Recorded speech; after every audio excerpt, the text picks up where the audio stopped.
Muy buenos días, hermanos, que el Señor les bendiga. Hemos, como todos saben, tomado esta forma en este día, de tal manera que podamos cumplir con cierta comodidad con las obligaciones que como ciudadanos tenemos, pero por sobre todas las cosas participar y compartir la palabra del Señor, que es la que nos edifica, nos alimenta y nos permite tener una perspectiva equilibrada con relación al mundo en el que vivimos y al reino al que pertenecemos. De tal manera entonces que en esta semana miraba con mucha atención de qué manera los hombres manifiestan todos su condición de seres vivientes en la medida en que construyen. Llegué a la conclusión que vivir es sinónimo de construir. ¿Y qué se construye? Bueno, los hombres construimos todo. Construimos familia, construimos una carrera, construimos especialidades, construimos una personalidad, nos construimos un nombre. Y esto es algo importante de tener en cuenta e importante en lo que debemos detenernos. Hay nombres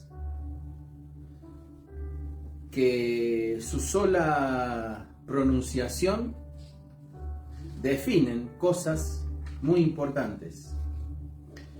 Si decimos Jesús, estamos hablando de un nombre y de lo que significa y de lo que el portador de ese nombre construyó para ese nombre. Si decimos Judas, hacemos lo mismo. Y así podríamos nombrar una enorme cantidad de hombres y mujeres a lo largo de la historia. Si decimos María Magdalena,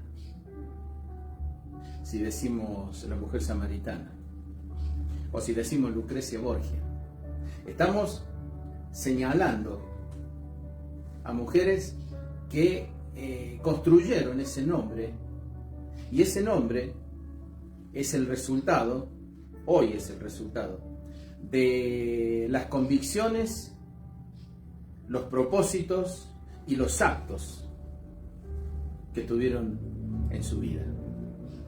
Si decimos el apóstol Juan, el apóstol Pablo, el apóstol Pedro,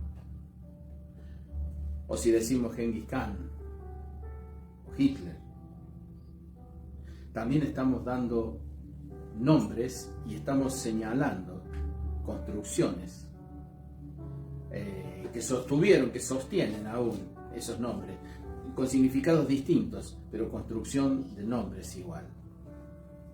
Nosotros estamos construyendo un nombre. Usted, que está mirando o que mirará, yo.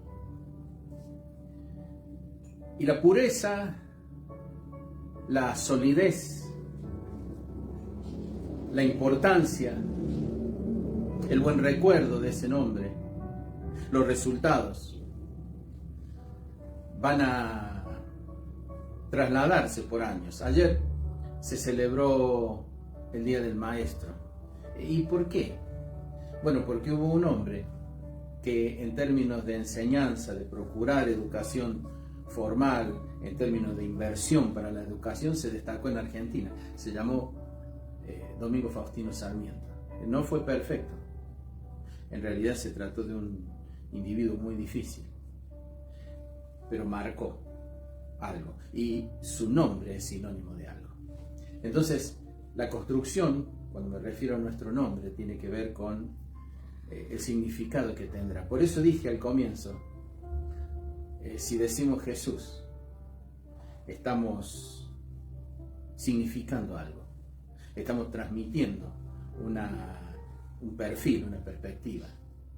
Si decimos Judas, también estamos significando algo. Y también estamos transmitiendo un perfil, una perspectiva. Distintos, diferentes.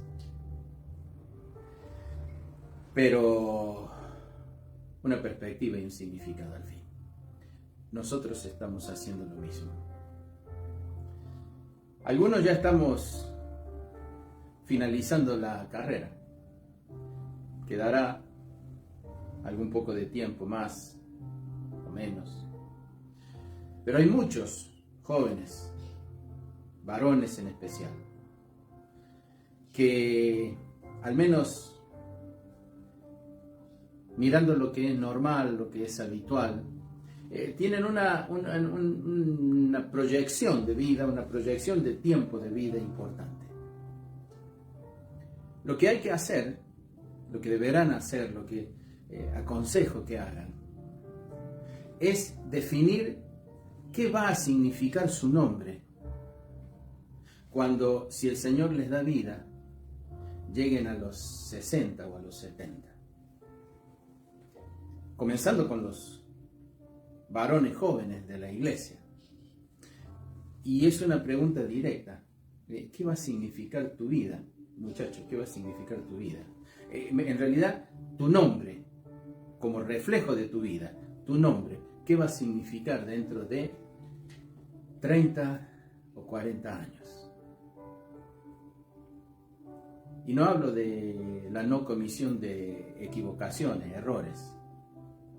Hablo del eje principal, del eje central, sobre el cual gire tu propósito de vida, sobre el cual gire tu proyecto de vida, sobre el cual giren tus convicciones.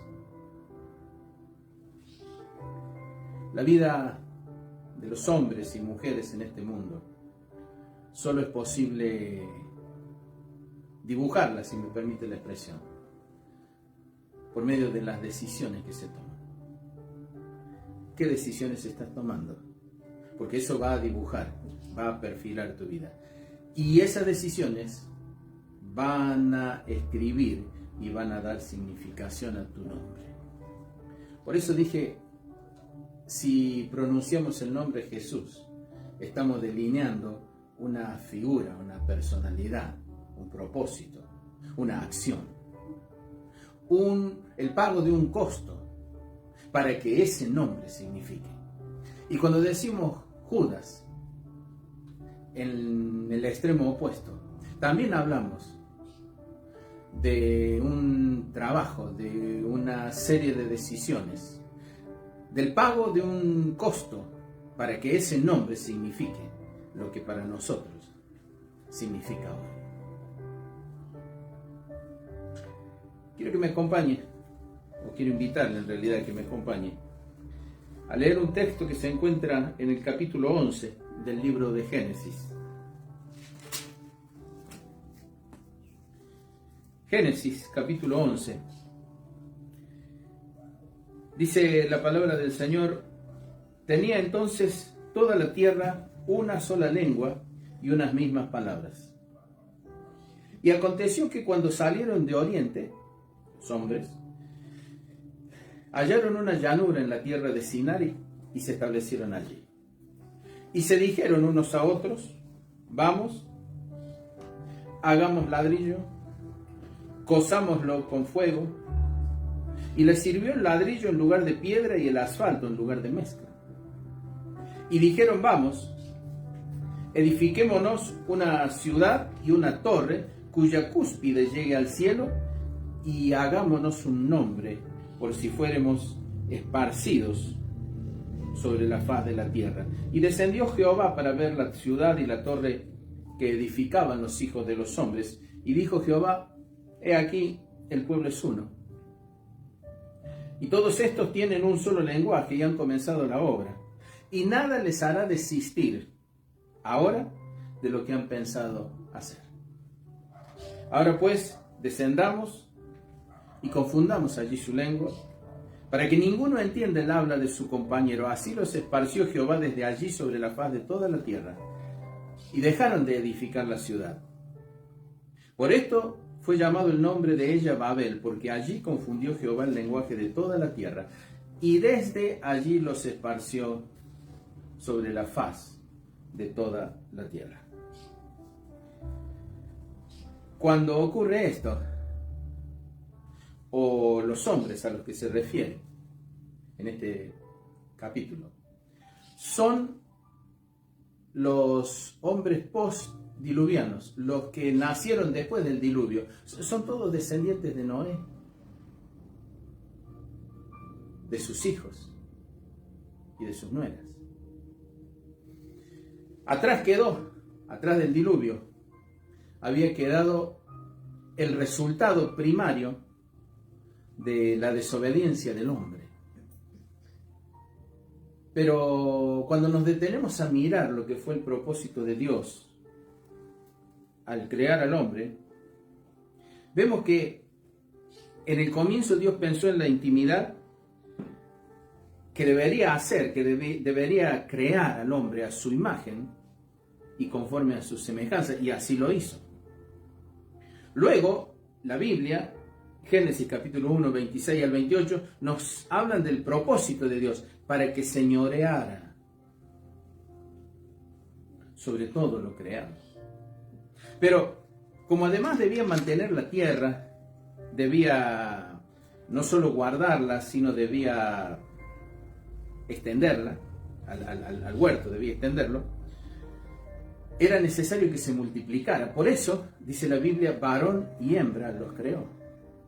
Y de hecho, independientemente de leyes, independientemente de conceptos humanos, lo que sigue habiendo en la tierra es varón y hembra. No interesa cómo se autoperciba cada quien. Sigue siendo o una cosa o la otra. Cada quien tiene libertad. También eso lo permitió Dios. Para pensar, creer, hacer. Porque nuestros pasos, nuestras decisiones, nuestras definiciones, lo que están haciendo es crear nuestro nombre. Pero además, Dios le asignó tareas, pero le puso límites. Cuando nos ocupamos de tareas, pero las mismas no tienen límites, entonces comenzamos a caminar por un terreno en el que la libertad es absoluta, y cuando la libertad es absoluta, entonces hay libertinaje. Por eso es que Dios asignó tareas, creó los dos sexos, transmitió el propósito, señoreara sobre toda la tierra. Lo creó a su imagen y semejanza, es decir, con capacidad de entender, de sentir, de crear. Pero a la libertad que le dio le puso límites.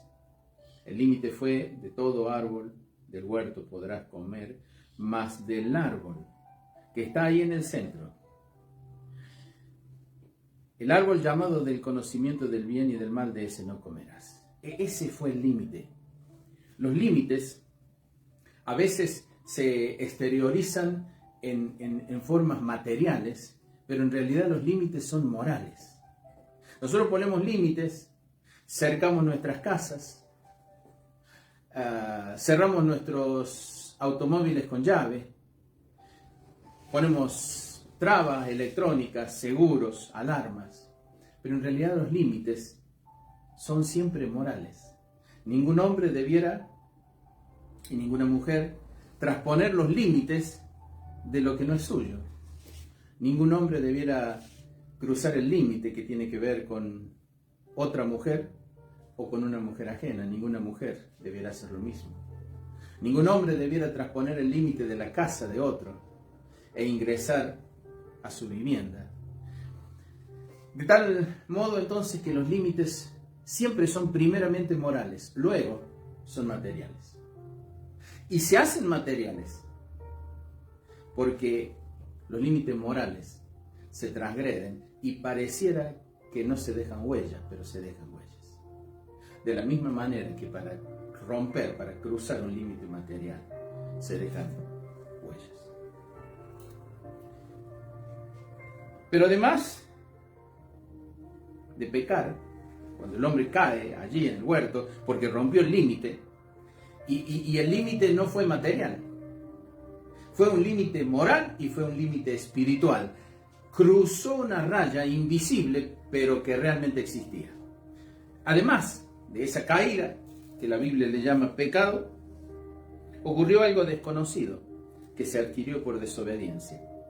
Y eso desconocido hasta entonces, que se adquirió por desobediencia, Dios le llamó que ahora el hombre sabía el bien y el mal.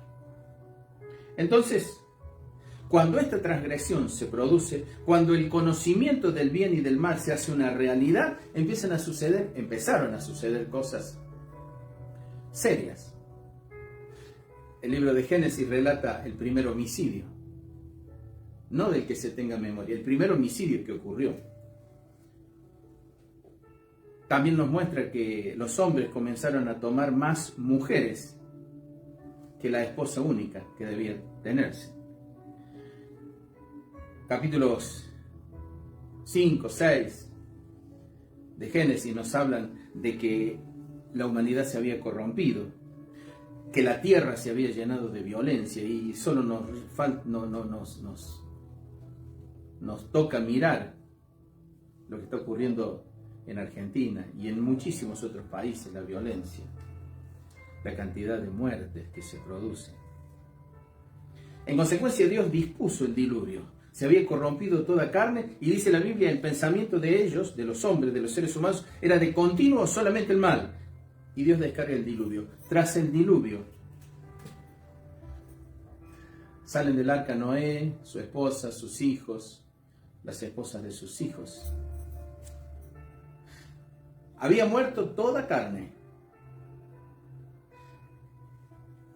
Había perecido ahogada toda carne. Lo que no había perecido ahogado era el pecado, porque el pecado navega, habita, está guardado en un cofre que se llama corazón humano. Ese no pereció, ese no se ahogó, ese continuó. Y es por eso que después del diluvio, después de la salida de Noé y su familia y los animales del arca, comienzan a multiplicarse, y llegamos a este capítulo 11 del libro de Génesis. Toda la tierra tenía una sola lengua, tenía unas mismas palabras, y entonces toman una decisión. Es importante que miremos esto, porque en este libro de los principios está el principio de todo. ¿Qué es lo que dicen los hombres? Hagamos ladrillo. ¿De qué? De tierra. ¿Y el hombre qué es? Tierra. Cozámoslo con fuego, es decir, démosle dureza a esos ladrillos de tierra. Así que buscaron leña,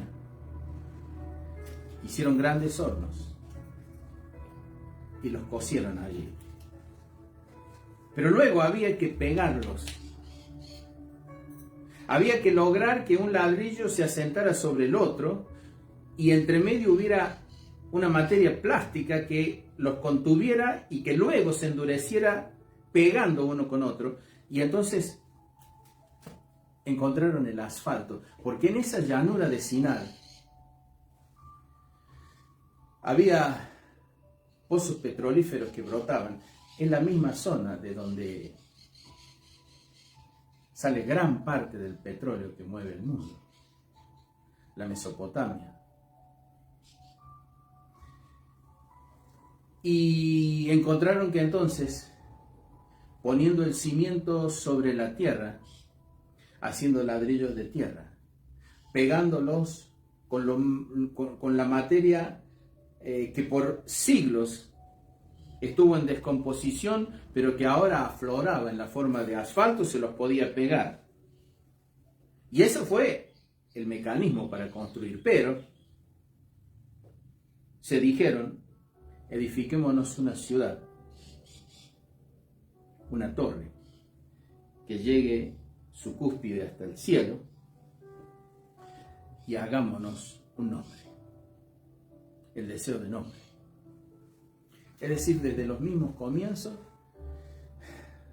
el nombre ha sido algo importante.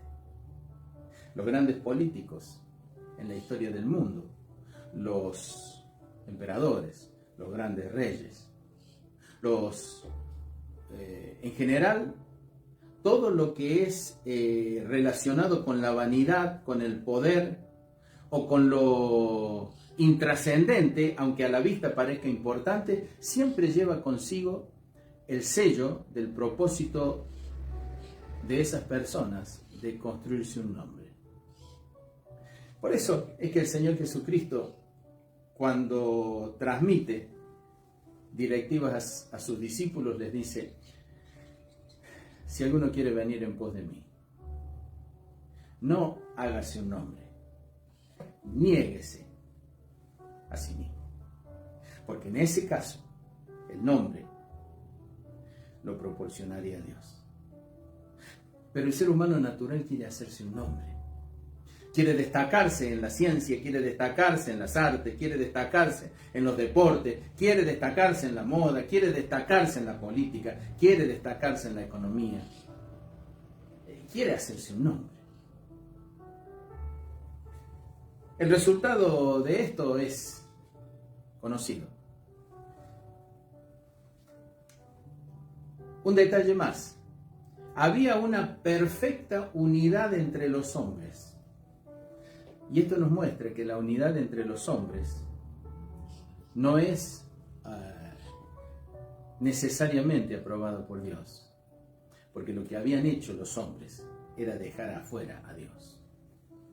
Sí tenían una misma lengua, sí concertaron sus voluntades detrás de un mismo propósito, sí tenían unas mismas palabras, sí se habían reunido en un gran territorio entre los ríos Tigris y Éufrates, pero habían excluido a Dios. El Dios que no solo había creado a los hombres, sino el Dios que gusta de la comunión con los hombres. Esa comunión que en los días del huerto estaba presente, era cotidiana, era conocida. Al punto que después de la caída, la Biblia nos dice que esa tarde Dios se paseaba por el huerto. Dice la Biblia expresamente, con toda claridad, que oyeron Adán y Eva la voz de Jehová Dios que se paseaba en el huerto al aire del día. Es decir, uno y otro, Adán y Eva, tenían no solo conocimiento, sino hasta ese momento comunión. Podían escucharle y hablar. Podían comunicarse, preguntar, responderse. Y se ve que esto era habitual y se ve que ambos lo conocían. Porque Dios llamó al hombre y le dijo: ¿dónde estás tú? Y el hombre respondió: oí tu voz y me escondí porque tuve miedo, porque estaba desnudo. Entonces viene la pregunta de Dios: ¿quién te enseñó? ¿Comiste del árbol? Respuesta: la mujer que me diste. Entonces Dios se dirige a la mujer: ¿qué es lo que has hecho? Ella también lo conoce. Entonces dice: la serpiente me engañó y comí. Es decir, la comunión entre Dios y el hombre, su criatura, era algo común y habitual. Es decir, Dios siempre deseó esa comunión. Pero cuando llegamos a Génesis capítulo 11 nos damos cuenta que Dios está completamente excluido de esto. Nadie le preguntó, nadie buscó su comunión, nadie consultó si lo que pretendía, si lo que proponían era correcto. Pero había unidad entre los hombres. Pero había exclusión de Dios. Resultado, Dios dijo varias cosas. El pueblo es uno. Tienen un solo lenguaje. han comenzado la obra. Y nada los hará desistir ahora de lo que han pensado hacer. Nada los hará desistir. Nada. Entonces, ¿qué hace Dios? Confunde las lenguas. De tal modo que cada grupo comienza a entenderse entre sí, pero no entender lo que el grupo siguiente, el del frente, el de atrás, habla.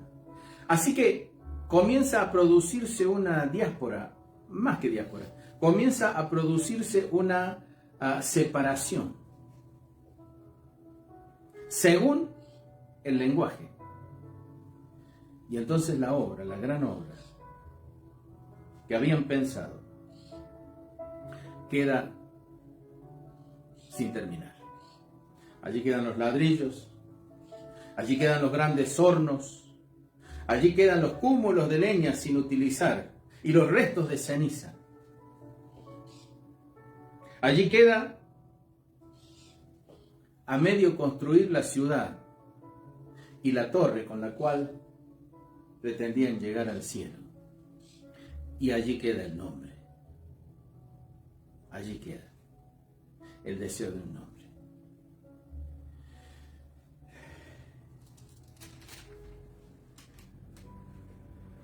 En consecuencia, cada uno de esos grupos se separa, pero en su corazón se lleva el mismo propósito.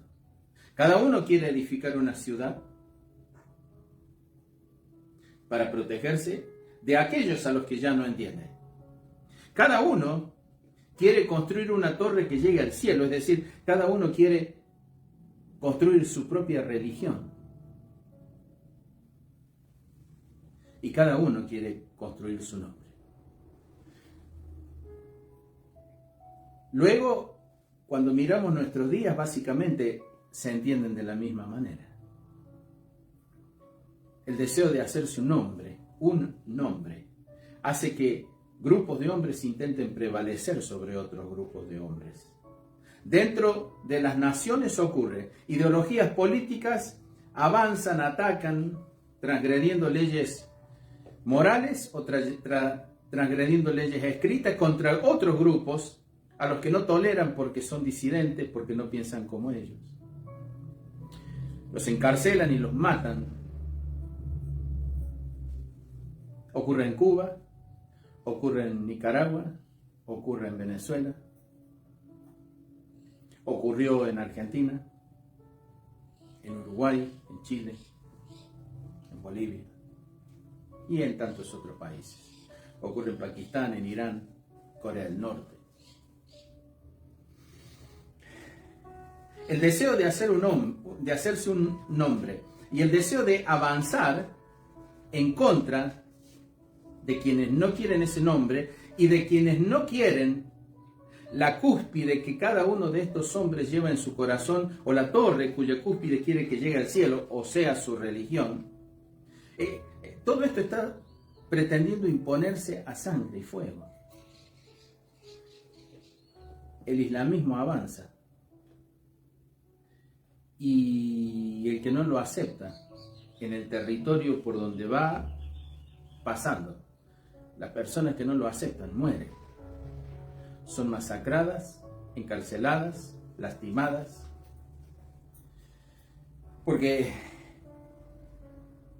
hacerse un nombre consiste en la propia cúspide que llegue al cielo, en la propia torre que lleve a Dios, según sus planes, sus ideas, sus propósitos. Y estamos en esos días hoy. En realidad, entender los días nuestros no es difícil si miramos la Escritura, y no es difícil si nos remitimos al libro de Génesis. Cada grupo ideológico tiene una misma lengua, hablan lo mismo, los discursos son dirigidos a ellos mismos. Y el enemigo, el adversario, como dijo un general muy famoso en Argentina, ni justicia. Terrible, trágica manera de pensar. Estos son los planes humanos sin Dios. Ladrillos, fuego para endurecerlo, asfalto para pegarlo. Pero hay otra construcción. Aquella torre de Babel, que se llamó así porque allí confundió Dios el lenguaje, aquella torre, al ser distribuidos, separados los hombres en grupos, llevaron su idea en su corazón a los lugares a donde fueron. Por eso es que se levantaron las civilizaciones que conocemos en la historia. Por eso se construyeron las grandes ciudades que se construyeron en la historia. Y por eso las religiones predominantes existieron en el mundo. Porque cada uno llevó la idea de hacerse una ciudad, de hacer una torre que llegue al cielo, que llegue a Dios, y hacerse un nombre. Así nacieron los imperios. Así nacieron las ideologías políticas. Así llegamos hasta el día de hoy. Sin embargo, la palabra de Dios nos propone a nosotros, a los hijos de Dios, nos propone un plan, un proyecto diferente. Podemos leer 1 Pedro capítulo 2 y allí vamos a encontrar el propósito de Dios. Por eso es que es muy difícil aceptar que con toda la buena intención que tienen algunos hombres y mujeres cristianos pretendan ayudar a construir con herramientas y materiales espirituales dentro de planes de hombres cuyo fin es construir una ciudad, una religión particular y hacerse un nombre, cuando lo que Dios nos ha preparado y para lo que nos ha llamado es diferente. No estamos para ayudar a construir planes de hombres, estamos para construir algo diferente. Capítulo 2 de 1 Pedro dice: desechando pues toda malicia, todo engaño, hipocresía, envidias y todas las detracciones. ¿Qué son detracciones? Detracción significa hablar en contra de. Hablar en contra de. Basta recordar la etapa anterior a este día de elecciones. Una verdadera desgracia el lenguaje de unos y otros. Pedro, en este capítulo 2 dice desechando. La primera tarea es desechar. Por lo tanto es voluntaria. Desechando pues toda malicia, todo engaño, hipocresía y envidias y todas las detracciones. Ahora viene la otra actividad voluntaria: desead como niños recién nacidos la leche espiritual no adulterada, para que por ella crezcáis para salvación. Pero hay una condición: no es para todos. Si es que habéis gustado la benignidad del Señor. En tal caso, la tercera actividad voluntaria: acercándoos a Él, piedra viva, desechada ciertamente por los hombres, mas para Dios escogida y preciosa, vosotros también como piedras vivas. Fíjese, no somos ladrillo de barro cocido y pegado con asfalto. Vosotros también como piedras vivas, es decir, somos esencialmente pequeñas piedras con vida, semejantes a la piedra viva que es el Señor. Vosotros también como piedras vivas, sed edificados como casa espiritual. Los hombres de ayer y los hombres de hoy tienen como propósito una ciudad, una torre cuya cúspide llegue a Dios, su propio camino, y hacerse un nombre. Fíjese lo que nos dice la palabra del Señor. Dice que acercándonos a Cristo, piedra viva, nosotros también como piedras vivas seamos edificados como casa espiritual. La ciudad ya la construyó Dios. Se llama Jerusalén Celestial. Es una nueva ciudad. El apóstol la ve, vi una nueva ciudad que descendía del cielo. Nosotros somos edificados como casa espiritual, no como torre. No necesitamos que la cúspide llegue al cielo, porque como piedras vivas, Dios habita en cada uno de nosotros por su Espíritu. Vosotros también, como piedras vivas, sed edificados. Acá está la tarea. El nombre nuestro dependerá de la edificación.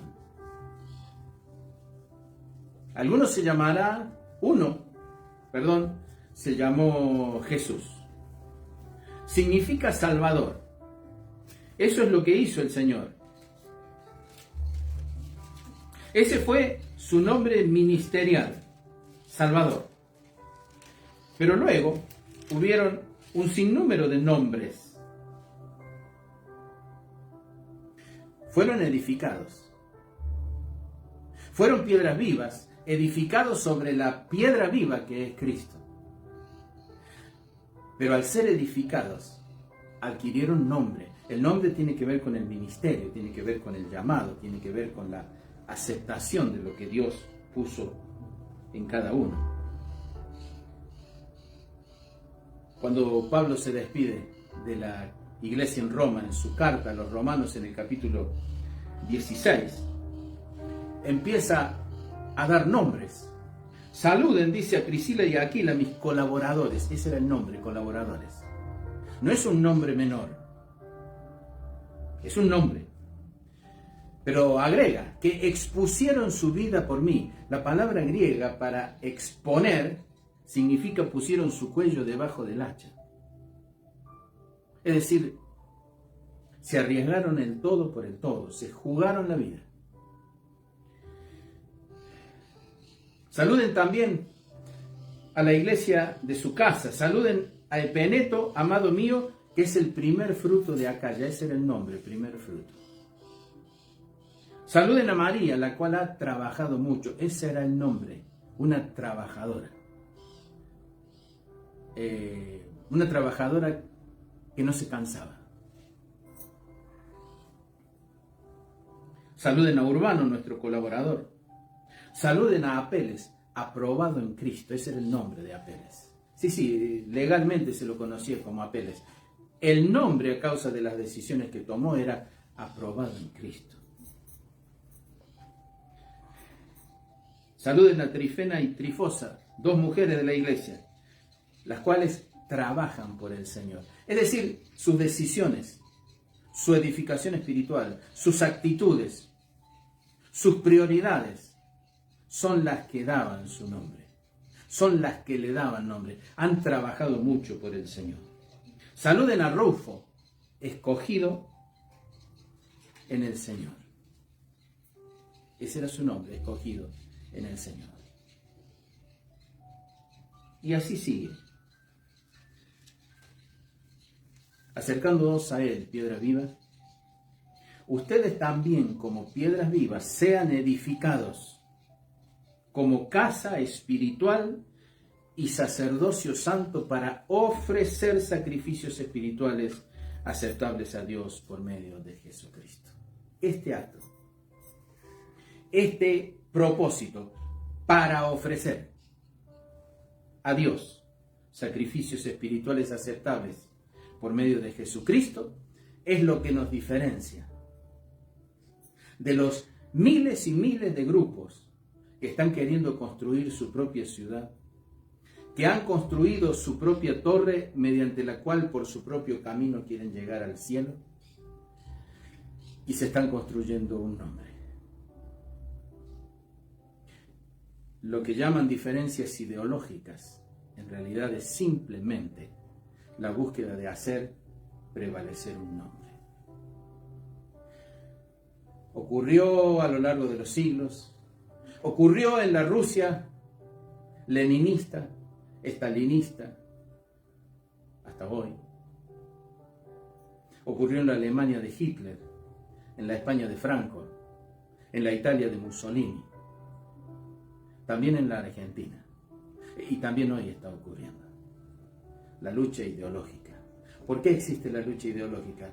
Porque es un conflicto, es una competencia entre personas cuyo lenguaje no se entiende, pero que están empeñadas en construir la ciudad según su plan, construir la torre que llegue al cielo según su forma, pensamiento y deseos, y construirse un nombre.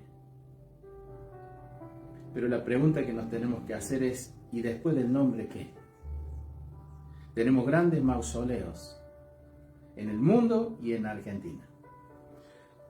Sepultados en lo más profundo de ellos están los restos de los hombres. Ha quedado un nombre que denomina una calle, un parque, una plaza. Pero después del nombre humano, ¿qué? El profeta en el Antiguo Testamento dice, prepárate para venir al encuentro de tu Dios. Aquellos que decidieron construir la ciudad según su plan,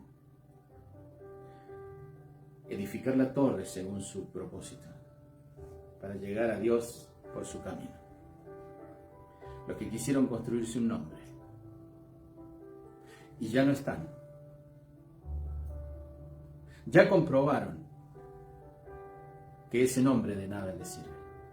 Para los que están edificando hoy, y aquí en Argentina, políticos contra políticos, habladores en contra, mal y groseramente unos contra otros. En medio de ellos evangélicos que no se dan cuenta que están metidos dentro de una construcción que es ajena, en medio de la cual hay una torre que es ajena y cuyo propósito es construir un nombre que es ajeno, porque nosotros ya tenemos un nombre. No necesitamos construirlo, ya está terminado, se llama Jesús, significa Salvador. Es la piedra viva, sobre la cual las piedras vivas deben edificarse. Nada tenemos que hacer en las ciudades de otros, donde hay torres de otros para llegar al cielo, y donde se están construyendo otros nombres. Ustedes también, como piedras vivas, esta es la decisión. Sean edificados como casa espiritual y sacerdocio santo, con un propósito, para ofrecer sacrificios espirituales aceptables a Dios por medio de Jesucristo. ¿Qué son los sacrificios espirituales a Dios por medio de Jesucristo? ¿Cantar bien? No es cantar bien. ¿Tener un excelente grupo musical en la iglesia? No, está bien que lo tengamos, pero no es eso sacrificio aceptable a Dios por medio de Jesucristo. Sacrificios aceptables a Dios por medio de Jesucristo significa negación de uno mismo, rechazo a la idea de hacerse un nombre propio. Sacrificio aceptable a Dios por medio de Jesucristo significa obediencia a su palabra. Significa separación de los propósitos del mundo. Que haya gente en estos días que pretende ser candidato de quienes quieren construir su nombre, su propia ciudad y la torre que lleve al cielo, la felicidad, la alegría, la justicia, la paz, según sus planes, están cometiendo un grave error y arrastrando mucha gente incauta tras su error. Desechando toda malicia, todo engaño, hipocresía y envidia, propias o de otros, y todas las detracciones, deseemos, como niños recién nacidos, la leche espiritual no adulterada. Esto es su palabra. Acerquémonos a Cristo, la piedra viva, desechada ciertamente por los hombres. La palabra desechada, la palabra griega significa rechazada como resultado de un examen y su desaprobación. O sea, Cristo fue desechado después de haber sido examinado, después de haber sido puesto a prueba y por supuesto reprobado. Eso han hecho los hombres con Cristo. Y ahora muchos hombres llamados cristianos y mujeres se acercan a cada uno de esos grupos que, hablando su propio idioma, quieren construir una ciudad según su plan, una torre que lleve al cielo según su plan, y quieren hacerse un nombre. Por supuesto, esa gente está edificando su nombre y lo está edificando para mal suyo y de los que caigan en el mismo engaño. Pero nosotros, como piedras vivas, seamos edificados como casa espiritual, como sacerdocio santo, es decir, separado. Santo es separado. ¿Con qué fin? Ofrecer sacrificios espirituales aceptables a Dios por medio de Jesucristo. Esto es obediencia. Esto es sujeción. Esto es negación de sí mismo. Alguien me dijo hace un tiempo, aquí en Córdoba, quiero dejar un legado. No se daba cuenta que lo que estaba diciéndome es, quiero hacerme un nombre. Y los cristianos no queremos hacernos un nombre. Vivimos, hacemos, por el solo hecho de poner en alto el nombre de Jesucristo. Y sin el ánimo de darnos o lograr un nombre propio destacado, esperamos que en su justicia Él sea el que nos lo dé. Jóvenes, muchachos, varones jóvenes, piensen. El tiempo de vida sobre la tierra es corto y se acaba rápido. Si no utilizan hoy el tiempo en lo que debe, el tiempo se va a acabar y no habrán hecho un nombre delante del Señor. No sé cómo se llamarán, cómo lo designará el Señor. Pero lo que sí sé es que debemos ocuparnos seriamente en esto. Que el Señor nos bendiga. Hagamos lo que nos toca como ciudadanos, pero sobre todas las cosas, hagamos lo que nos toca como piedras vivas. Acerquémonos cada vez más a Cristo, la piedra viva, y aprendamos que de la negación de uno mismo y de la obediencia surgen los sacrificios aceptables a Dios por medio de Jesucristo. El Señor los bendiga. Muchísimas gracias.